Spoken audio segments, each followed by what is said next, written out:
Bonjour à toutes et à tous et bienvenue dans cette série d'entretiens consacrée au schéma précoce. Vous savez maintenant, ce sont des empreintes émotionnelles qui influencent la manière dont nous pensons, nous ressentons et nous agissons au quotidien. Aujourd'hui, nous allons aborder un schéma qui alourdit beaucoup la vie de celles et ceux qui en souffrent. Il s'agit du schéma de négativité ou pessimisme.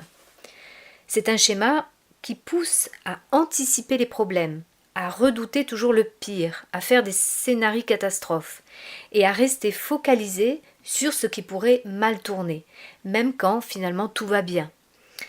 Et pour nous aider à mieux comprendre, je suis avec Pascal, que vous commencez à connaître. Bonjour Pascal.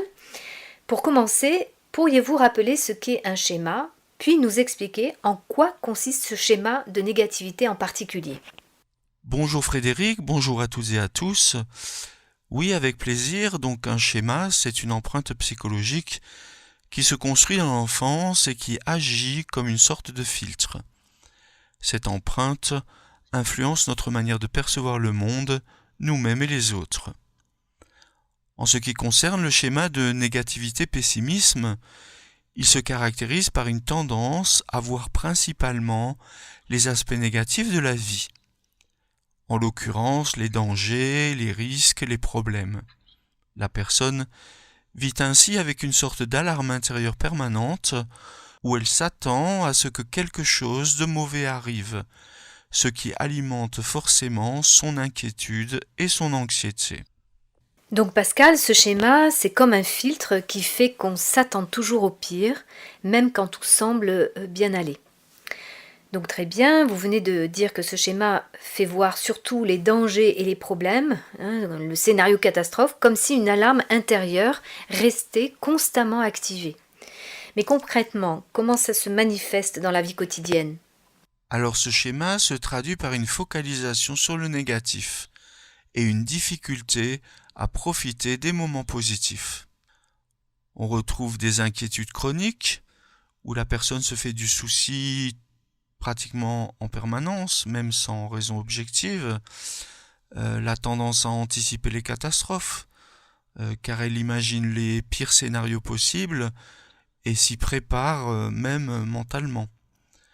On trouve également la minimisation du positif, c'est-à-dire quand une bonne nouvelle arrive, eh bien la personne a tendance à relativiser cette nouvelle ou pense que c'est peut-être une bonne nouvelle mais ça ne va pas durer. On retrouve également une prudence excessive où la personne hésite à se lancer dans des projets, à prendre des risques, des initiatives, car elle craint l'échec. Elle a principalement peur des dangers qui pourraient survenir. Et enfin, on retrouve également un impact relationnel, puisque le pessimisme constant finit par peser sur son entourage, ce qui fait que l'entourage se décourage et s'éloigne. Ce schéma empêche de savourer la vie car il maintient l'attention sur ce qui pourrait aller mal, plutôt que sur ce qui va bien. Donc Pascal, même quand les choses vont bien, une personne avec ce schéma ne parvient pas du tout à se détendre. Elle est comme en alerte permanente, imagine les pires scénarios et finit par gâcher ses propres joies. Donc vous venez de décrire ce quotidien marqué par cette inquiétude constante et cette anticipation des problèmes, plus la difficulté à profiter du positif. Mais donc quelles sont ces expériences dans l'enfance qui conduisent à développer ce schéma de négativité? Alors ce schéma se construit généralement dans des environnements où l'enfant a appris à se méfier, à se préparer au pire ou à vivre dans l'incertitude. Alors les origines les plus fréquentes de ce schéma sont des parents anxieux ou pessimistes. En effet, quand les figures d'attachement insistent constamment sur les dangers, l'enfant intègre que le monde est risqué et menaçant. Le climat familial instable, où les violences, la maladie, la pauvreté, les conflits, les séparations font que l'enfant grandit dans un environnement où il fallait rester vigilant pour survivre. On trouve également un apprentissage centré sur la prudence excessive, parce que certains parents transmettent l'idée que la vie est pleine de pièges, et donc les injonctions peuvent être de l'ordre de fais attention, continue comme ça et ça finira mal, méfie-toi des autres. Tout ça produit un manque de valorisation du positif. Quand les réussites ou les moments heureux ne sont pas célébrés, mais systématiquement contrebalancés par des avertissements, oui, mais fais attention à ceci, à cela, eh bien on comprend bien que la valorisation est difficile. Et puis enfin, une exposition précoce à des épreuves douloureuses, des accidents, des pertes, des expériences traumatisantes, qui renforcent l'idée que le malheur peut frapper à tout moment. Donc ce schéma se développe quand l'enfant a grandi dans un univers où il n'était pas possible de se sentir en sécurité, et où le négatif semblait toujours primer sur le positif. Donc Pascal, ce schéma naît surtout quand un enfant a grandi dans un climat plutôt anxieux, plutôt instable, voire menaçant, et qu'il a appris très tôt à s'attendre au pire, plutôt qu'à profiter du moment présent. Vous venez donc d'expliquer que ce schéma se construit souvent dans l'enfance, comme on l'a vu pour tous les autres schémas, et là particulièrement dans un climat anxieux ou instable. Mais donc une fois adulte, comment est-ce que cela se traduit concrètement dans la vie quotidienne de la personne et dans les relations? Alors une fois arrivé à l'âge adulte, le schéma de négativité-pessimisme s'exprime de plusieurs façons. Une inquiétude permanente, qui fait que la personne se fait du souci en permanence, même quand tout va bien. Elle vit comme si une catastrophe était toujours sur le point d'arriver, ce qui fait que pour elle, il est difficile de profiter de ses réussites. Car même après une réussite, elle pense que ça ne va pas durer ou le pire reste à venir. Il se produit également un découragement face au projet, puisque la personne hésite à se lancer, car elle imagine d'avance les obstacles qui pourraient arriver, les échecs ou les pertes qui pourraient devenir possibles. Également des choix de vie qui sont influencés par la peur. Par exemple, elle peut renoncer à des opportunités ou se limiter dans ses ambitions pour éviter un éventuel échec. Et enfin, un impact sur les relations personnelles. Car le pessimisme constant va peser sur les proches qui se sentent entraînés vers le bas ou découragés. Donc ce schéma finit par enfermer l'adulte dans une vision du monde dominée par la peur et l'anticipation du pire, ce qui réduit sa capacité à savourer la vie et à s'engager pleinement. Alors on voit Pascal que la personne est marquée par ce schéma et souvent donc elle va vivre sous le poids de l'inquiétude, elle va saboter parfois ses projets de vie par peur d'échouer et puis elle a du mal à se réjouir du positif et elle voit le verre à moitié vide comme l'on dit, comme si la vie était toujours sur le point de basculer. Donc, vous venez de nous montrer que ce schéma peut vraiment peser lourdement sur la vie de l'adulte, en empêchant de profiter du positif et en décourageant parfois même l'entourage. Et toutes ces personnes vont réagir d'une certaine façon. Et quels sont les grands modes de réaction face à ce schéma?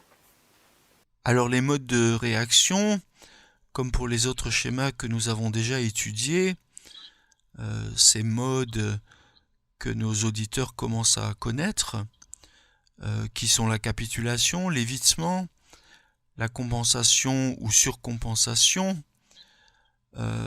font que la personne va se laisser envahir par ses inquiétudes dans le cas de la capitulation. Elle vit dans l'anxiété, anticipe sans cesse les catastrophes et se sent impuissante face à sa peur. Concernant l'évitement, la personne va éviter les situations nouvelles ou incertaines, par peur que ça se passe mal. Elle finit par limiter ses projets, elle fuit les hypothétiques risques qui pourraient se présenter, et elle reste dans une zone de confort qui est relativement réduite. Quant à la compensation, eh bien, la personne va réagir en affichant un optimisme exagéré ou une témérité excessive. De ce fait, elle donne l'impression de ne jamais avoir peur.